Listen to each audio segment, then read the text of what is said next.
सम्माननीय सभामुख महोदय, ज्येष्ठ 19 के दिन मैं संसद में अनुपस्थित थी। मेरी अनुपस्थिति में वहाँ पे हमारे इस संसद के एक माननीय जी ने जो मंतव्य दिया उसको घृणा का मंतव्य कहा जाता है, अंग्रेजी में उसको हेट स्पीच कहा जाता है सभामुख महोदय, क्योंकि उन्होंने रगत उमलने की बात कही। उन्होंने अपने मेरे पद का मर्यादा नहीं होता तो मैं भौतिक रूप से भी आक्रमण कर सकती थी, ये बात कही। और भारतीय चेली नेपाल के संसद में आके दादागिरी करती है, ऐसी बात कही। सभामुख महोदय, मैं वैसी भाषा प्रयोग नहीं करूंगी, मैं प्रेम से अपनी बात कहूंगी सभामुख महोदय। और मैं बहुत प्रेम और सद्भाव और आग्रह के साथ ये कहना चाहती हूँ कि इस मंतव्य को रिकॉर्ड किया जाए और नेपाल के कानून के अनुसार यह हेट स्पीच कानूनी कार्रवाई के लिए पर्याप्त होता है। और मैं सरकार का ध्यान आकर्षण कराती हूँ, गृह मंत्रालय का ध्यान आकर्षण कराती हूँ कि इसको रिकॉर्ड में लेके और कानूनी प्रक्रिया को आगे बढ़ाया जाए। मैं दूसरी बात कहती हूँ सभामुख महोदय कि पूरे संसद पे की मर्यादा पे और उसके सार्वभौम सत्ता पे आक्रमण हुआ है, इसलिए ऐसे हेट स्पीच को संसद के रिकॉर्ड से हटाया जाए। जब तक ये संसद का रिकॉर्ड पे बना रहेगा, इस देश में विभाजन की दरार वहीं से शुरू होगी। क्योंकि यहाँ पर अगर ये संसद के सार्वभौम सत्ता पे, संसद में ही जासूस कहने की बात की जाती है, संसद में दादागिरी चलाने की बात की जाती है सभामुख महोदय, ये सिर्फ किसी माननीय पे नहीं, ये पूरे संसद पे आक्रमण है। सभामुख महोदय, मैं क्षमा चाहती हूँ कि हमारे माननीय जी भी संसद का वक्तव्य पढ़ के अपना वक्तव्य देती हैं या मीडिया में जो प्रायोजित ढंग से वक्तव्य आता है उसको कहती हैं। मैंने कहा है भारत और चीन दोनों देश के साथ संवाद करके बात आगे बढ़ाई जाए। और थोड़ी देर के बाद मीडिया ने भारतलाई नसोधी कन नक्शा बनाउने ये कहा कि प्रायोजित किया, उन्होंने भी उसी मंतव्य को पढ़ा है, सुना है और उसके बाद अपनी धारणा व्यक्त करती हैं। कम से कम हम लोग सभासद लोग जब बोलते हैं तो वस्तुगत तथ्य और प्रमाण के आधार पे बोलें।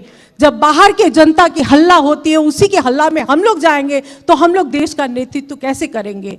मैं जो दूसरी बात, महत्वपूर्ण बात उठाना चाहती हूँ यहाँ पर, हमारे माननीय जी ने एक बात तो अच्छा ही कहा, भारतीय चेली को भारतीय दलाल बोलते बोलते चेली कहा, महिला है सहानुभूति होगी इसलिए इज्जत बढ़ाया है, लेकिन फिर भारतीय जासूस करके उन्होंने सब पे पानी फेर दिया। मुझको भी मालूम है सभामुख महोदय, उनके पति राप्ती जिला के दांग जिला के राप्ती गांव पालिका में जब वो चुनाव लड़ रहे थे तो उनके गांव पालिका के निर्वाचन में भारतीय रुपया बांटा गया।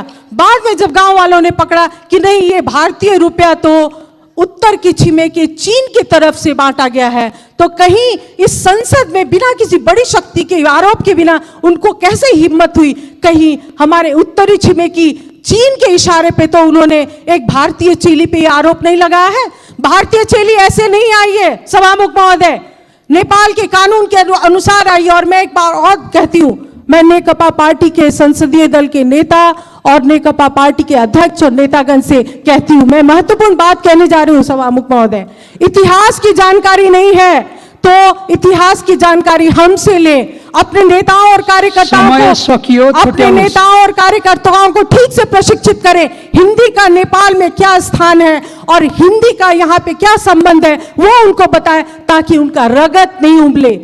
रगत, बुद्ध के संतान का रगत नहीं उमलना चाहिए सभामुख महोदय। और रगत तो बहुत का उमलता है, जब मधेसी को भारतीय और भारतीय को मधेसी बनाया जाता है तो बहुत लोगों का खून उबलता है, लेकिन हम लोग ऐसे ही चांदी के चम्मच में हम लोगों को किसी ने सभासद का सदस्य नहीं दिया है।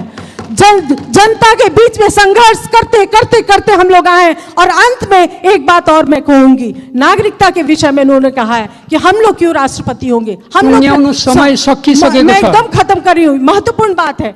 तो मैं भी ये चुनौती देती हूँ, मैं चुनौती देती हूँ कि 2072 साल का संविधान बनाने वक्त में जब मधेसी सड़क पे थे तो उन्होंने आर्टिकल 279 लाके हमारे हाथ और पैर में जंजीर बांधी है।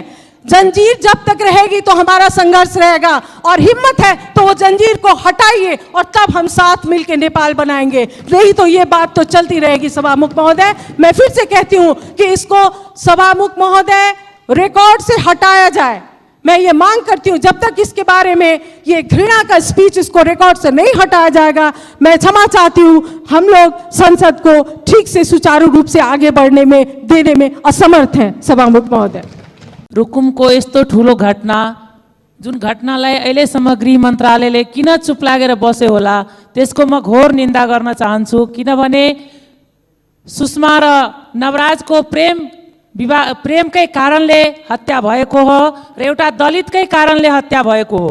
दलितको लागि खालि दलित नै बोल्नुपर्ने, मधेसीको लागि मधेसी नै बोल्नुपर्ने, महिलाको लागि महिला बोल्नुपर्ने, कहिलेसम्म यो चाहिँ यो देशमा गणतन्त्रमा चल्छ? सभामुख महोदय, म भन्न चाहन्छु हाम्रो देशमा संविधान बन्यो। अहिले धेरै मानिसहरू पनि भन्नुभयो कि उत्कृष्ट संविधान रे, हाम्रो देशको दुनियाँको उत्कृष्ट संविधान बन्यो जसमा छुवाछुत, दलित, भेदभाव, मधेसी सबैको भेदभाव मुक्त संविधान बन्यो। तर यहाँ कस्तो लागिरहेछ भने कार्यान्वयनमा छैन।